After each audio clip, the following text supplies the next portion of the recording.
ತ್ರಿವರ್ಣ ತಾರಾಲಯಕ್ಕೆ ಸ್ವಾಗತ. ನಾನು BM ಹನೀಫ್. ನಿಜವಾದ ಬಿಗ್ ಬಾಸ್ ಯಾರು? ಇದು ಈಗ ಉದ್ಭವವಾಗಿರೋ ಹೊಸ ಪ್ರಶ್ನೆ. ಕಲರ್ಸ್ ಕನ್ನಡ ಚಾನೆಲ್ನಲ್ಲಿ ನಡೀತಾ ಇರೋ biggest reality show big boss Kannada season 12. ತ್ರಿವರ್ಣ ತಾರಾಲಯಕ್ಕೆ ಸ್ವಾಗತ. ನಾನು BM ಹನೀಫ್. ನಿಜವಾದ ಬಿಗ್ ಬಾಸ್ ಯಾರು? ಇದು ಈಗ ಉದ್ಭವವಾಗಿರುವಂಥ ಹೊಸ ಪ್ರಶ್ನೆ. ಕಲರ್ಸ್ ಕನ್ನಡ ಚಾನೆಲ್ನಲ್ಲಿ ನಡೀತಾ ಇರೋ biggest reality show big boss Kannada season 12.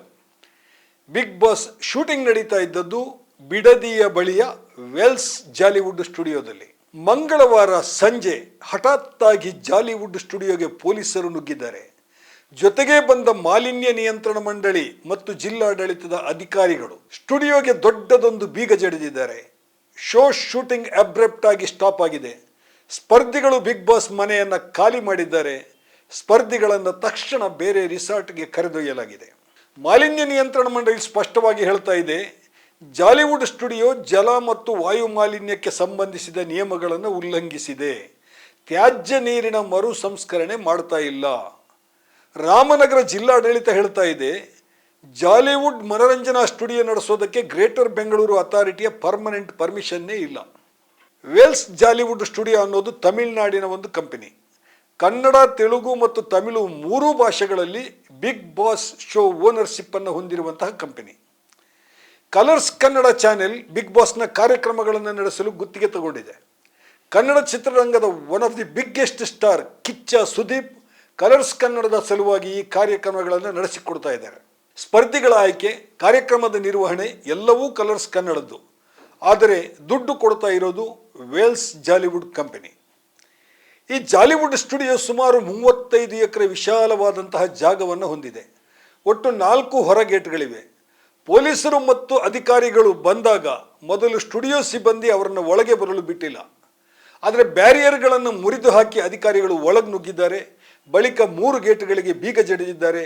ಸ್ಪರ್ಧಿಗಳನ್ನು ಸುರಕ್ಷಿತವಾಗಿ ಹೊರಗೆ ಕಳಿಸ್ಕೊಟ್ಟಿದ್ದಾರೆ. ಈ ಸ್ಟುಡಿಯೋದಲ್ಲಿ ಈ ಸಲ ಶೂಟಿಂಗಿಗೆ ವಿಶಿಷ್ಟವಾದಂತಹ ಬೃಹತ್ ಮನೆಯ ಸೆಟ್ಟನ್ನು ಹಾಕಲಾಗಿತ್ತು.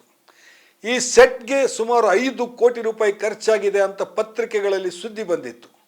17 ಸ್ಪರ್ಧಿಗಳ ಸಹಿತ ಸುಮಾರು 700 ಮಂದಿ ಈ ಬಿಗ್ಗೆಸ್ಟ್ ಶೋನಲ್ಲಿ ಪ್ರತಿದಿನ ಕೆಲಸ ಮಾಡ್ತಾ ಇದ್ದಾರೆ. ಈಗ ಎಲ್ಲರನ್ನೂ ಹೊರಗೆ ಕಳಿಸಲಾಗಿದೆ. ಮನೆಯ ಸೆಟ್ಗೂ ಬೀಗ ಜಡಿಯಲಾಗಿದೆ. ಪವರ್ ಕಟ್ ಮಾಡಿ ಅಂತ ವಿದ್ಯುತ್ ಇಲಾಖೆಗೆ ಜಿಲ್ಲಾಧಿಕಾರಿ ಸೂಚನೆ ಕೂಡ ಕೊಟ್ಟಿದ್ದಾರೆ. ಹೀಗೆ ಒಮ್ಮಿಂದೊಮ್ಮೆಲೆ ಬಿಗ್ ಬಾಸ್ ಮೇಲೆ ಸರ್ಕಾರದ ಕೆಂಗಣ್ಣು ಬೀಳಲು ಏನು ಕಾರಣ? ಯಾರು ಕಾರಣ? ಜಾಲಿವುಡ್ ಸ್ಟುಡಿಯೋದವರು ಮಾಲಿನ್ಯ ನಿಯಂತ್ರಣ ಮಂಡಳಿಯ ನಿಯಮಗಳನ್ನು ಪಾಲಿಸ್ತಾ ಇಲ್ಲ ಅನ್ನೋದು ಮೊದಲೇ ಗೊತ್ತಿರಲಿಲ್ವೇ? ಈಗ 9 ದಿನಗಳಿಂದ ಶೂಟಿಂಗ್ ನಡೀತಾ ಇದೆ. ಕಲರ್ಸ್ ಕನ್ನಡ ಚಾನೆಲ್ನವರ ಗಮನಕ್ಕೆ ಇದು ಬಂದಿರಲಿಲ್ವೇ? ಸ್ಟುಡಿಯೋ ನಡೆಸಲು ಅನುಮತಿಯೇ ಇಲ್ಲ ಅಂತ ಹೇಳಿದರೆ ಏನರ್ಥ? ಜಿಲ್ಲಾಡಳಿತ ಹೇಳ್ತಾ ಇದೆ, ನಾವು ಈಗಾಗಲೇ 2 ನೋಟಿಸ್ಗಳನ್ನು ಕೊಟ್ಟಿದ್ದೇವೆ. ಕಳೆದ ವರ್ಷವೂ ಒಂದು ನೋಟಿಸ್ ಕೊಡಲಾಗಿದೆ. ಆದರೆ ಜಾಲಿವುಡ್ ಸ್ಟುಡಿಯೋದವರು ಈ ನೋಟಿಸ್ಗೆ ಕ್ಯಾರೆ ಅಂತ ಹೇಳಿಲ್ಲ. ಹಾಗಾಗಿ ದಾಳಿ ಮಾಡಿ ಬೀಗ ಹಾಕಿದ್ದೇವೆ. ಬುಧವಾರ ಮಧ್ಯಾಹ್ನ ಪರಿಸರ ಖಾತೆಯ ಸಚಿವ ಈಶ್ವರ್ ಖಂಡ್ರೆ ಅವರ ಒಂದು ಸ್ಟೇಟ್ಮೆಂಟ್ ಬಂದಿದೆ. ಕಾನೂನಿಗಿಂತ ಯಾರೂ ದೊಡ್ಡವರಲ್ಲ ಅಂತ ಮಿನಿಸ್ಟರ್ ಬಹಳ ಸ್ಪಷ್ಟವಾಗಿ ಹೇಳಿದ್ದಾರೆ. ಈ ಮಧ್ಯೆ ರಾಮನಗರ ಜಿಲ್ಲೆಯ ಪಾಲಿಟಿಕ್ಸ್ ಕೂಡ ನಡೀತಾ ಇದೆ.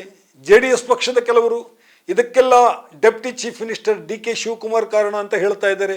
ಸೋಷಿಯಲ್ ಮೀಡಿಯಾದಲ್ಲಿ ಇದಕ್ಕೆ ಸಂಬಂಧಿಸಿ ಪೋಸ್ಟ್ಗಳು ಪ್ರಚಾರ ಬರ್ತಾ ಇದೆ. ಕನ್ನಡ ಚಿತ್ರರಂಗದ ನಟ್ಟು ಬೋಲ್ಟು ಸರಿ ಮಾಡೋದು ಹೇಗೆಂದು ನನಗೆ ಗೊತ್ತಿದೆ ಅಂತ ಹಿಂದೊಮ್ಮೆ DK ಶಿವಕುಮಾರ್ ಅವರು ಆವಾಜು ಹಾಕಿದ್ದುಂಟು. ಆ ಹೇಳಿಕೆಯನ್ನು ಈ ಘಟನೆಗೆ ಗಂಟು ಹಾಕಲಾಗ್ತಾ ಇದೆ. ಜಾಲಿವುಡ್ ಸ್ಟುಡಿಯೋ ಇರೋ ಜಾಗ JDSನ ನಾಯಕರೊಬ್ಬರು ಮಾರಾಟ ಮಾಡಿದ್ದು. ಅದಕ್ಕೆಂದೇ DK ಶಿವಕುಮಾರ್ ತೊಂದರೆ ಕೊಡ್ತಾ ಇದ್ದಾರೆ ಅನ್ನೋ ಸುದ್ದಿಯೂ ಕೂಡ ಹಬ್ಬಿದೆ. ಆದರೆ DK ಶಿವಕುಮಾರ್ ಕಡೆಯವರು ಈ ಸುದ್ದಿಯನ್ನು ಅಲ್ಲಗೆಳೆದಿದ್ದಾರೆ. ಚಿತ್ರನಟ ಸುದೀಪ್ ಹಿಂದಿನ ಚುನಾವಣೆಯಲ್ಲಿ BJP ಪರ ಪ್ರಚಾರ ಮಾಡಿದ್ದಾರೆ. ಅದಕ್ಕೆ ಕಾಂಗ್ರೆಸ್ ಸರ್ಕಾರ ಈಗ ಬಿಗ್ ಬಾಸ್ಗೆ ತೊಂದರೆ ಕೊಡ್ತಾ ಇದೆ ಅಂತ BJPಯ ಶಾಸಕರೊಬ್ಬರು ಆರೋಪ ಮಾಡಿದ್ದಾರೆ. ಇದೆಲ್ಲ ಇದ್ದಿದ್ದೆ. ಆದರೆ ಪ್ರಶ್ನೆ ಅದಲ್ಲ. ಈ ಸಲದ ಬಿಗ್ ಬಾಸ್ ವಾರ ಕಳೆದರೂ ಇನ್ನೂ ಟೇಕ್ ಆಫ್ ಆಗಿಲ್ಲ. ರೋಚಕ ಮನರಂಜನೆಯ ಬಯಸ್ತಾ ಇದ್ದಂತಹ ವೀಕ್ಷಕರಿಗೆ ಇದ್ಯಾಕೋ ಈ ಸಲ ಸ್ವಲ್ಪ ಸಪ್ಪೆ ಅನ್ನಿಸ್ತಾ ಇದೆ. ಆಗಲೇ ಶೋ ಅಬ್ರಪ್ಟ್ ಆಗಿ ನಿಂತು ಹೋಗಿದೆ. ಇನ್ನೀಗ ಶೂಟಿಂಗ್ ಮತ್ತೆ ಆರಂಭ ಆಗುತ್ತಾ? ರಿಯಾಲಿಟಿ ಶೋ ಪ್ರಸಾರ ಮುಂದುವರಿಯುತ್ತಾ? ಇದಕ್ಕೆಲ್ಲ ಎಷ್ಟು ದಿನ ಹಿಡಿಬೋದು? ಬುಧವಾರ ಸಂಜೆಯ ಹೊತ್ತಿಗೆ ಯಾವುದೂ ಸ್ಪಷ್ಟವಿಲ್ಲ. ಆದರೆ ವೆಲ್ಸ್ ಜಾಲಿವುಡ್ ಸ್ಟುಡಿಯೋಸ್ ಅಧಿಕಾರಿಗಳು ಭಗೀರಥ ಯತ್ನವನ್ನು ನಡೆಸ್ತಾ ಇದ್ದಾರೆ. 10 ದಿನಗಳ ಕಾಲಾವಕಾಶ ಕೊಡಿ, ಎಲ್ಲ ನಿಯಮಗಳ ಪಾಲನೆಗೂ ವ್ಯವಸ್ಥೆ ಮಾಡ್ತೇವೆ ಅಂತ ರಾಮನಗರ DCಗೆ ಒಂದು ಅರ್ಜಿ ಕೊಟ್ಟಿದ್ದಾರಂತೆ. ಈ ಮಧ್ಯೆ ಬುಧವಾರ ಬೆಳಿಗ್ಗೆಯೇ ಹೈಕೋರ್ಟಿಗೂ ಒಂದು ಅರ್ಜಿ ಸಲ್ಲಿಸಿದ್ದಾರೆ. ಆದರೆ ಆ ಅರ್ಜಿ ಇವತ್ತು ವಿಚಾರಣೆಗೆ ಬಂದಿಲ್ಲ. ಗುರುವಾರ ಬೆಳಿಗ್ಗೆ ವಿಚಾರಣೆಗೆ ಬರುವಂತಹ ಸಾಧ್ಯತೆ ಇದೆ. ಬಿಗ್ ಬಾಸ್ ಶೋನಲ್ಲಿ ಬಿಗ್ ಬಾಸ್ ಯಾರು ಅನ್ನೋದು ಯಾರಿಗೂ ಗೊತ್ತಿಲ್ಲ. ಬಿಗ್ ಬಾಸ್ ವಾಯ್ಸ್ ಮಾತ್ರ ಕೇಳ್ತಾ ಇರ್ತದೆ. ಆದರೆ ಬಿಗ್ ಬಾಸ್ ಅತ್ಯಂತ ಪ್ರಭಾವಶಾಲಿ, ಹಿಸ್ ಡಿಸಿಷನ್ ಈಸ್ ಫೈನಲ್ ಅಂತ ಹೇಳ್ತಾ ಇರ್ತಾರೆ. ಈಗ ನಿಜಕ್ಕೂ ಬಿಗ್ ಬಾಸ್ ಯಾರು ಅನ್ನೋ ಪ್ರಶ್ನೆ ಎದ್ದಿದೆ. Super star Sudeep, Vels Jollywood studio, DCM DK Shivakumar, ಅಥವಾ ಮಿನಿಸ್ಟರ್ ಈಶ್ವರ್ ಖಂಡ್ರೆ, ಅಥವಾ ಪರಿಸರ ಮಾಲಿನ್ಯ ನಿಯಂತ್ರಣ ಮಂಡಳಿ? ಯಾರು ನಿಜವಾದ big boss? Minister Eshwar Khandre ಹೇಳಿದಂತೆ ಇಲ್ಲಿ ಕಾನೂನೇ ನಿಜವಾದ ಬಿಗ್ ಬಾಸ್. ಕಾನೂನನ್ನು ಉಲ್ಲಂಘಿಸಿದವರು ಅದಕ್ಕೆ ದಂಡವನ್ನು ಕೊಡಲೇಬೇಕಾಗುತ್ತೆ, ಶಿಕ್ಷೆಯನ್ನು ಅನುಭವಿಸಲೇಬೇಕಾಗುತ್ತೆ.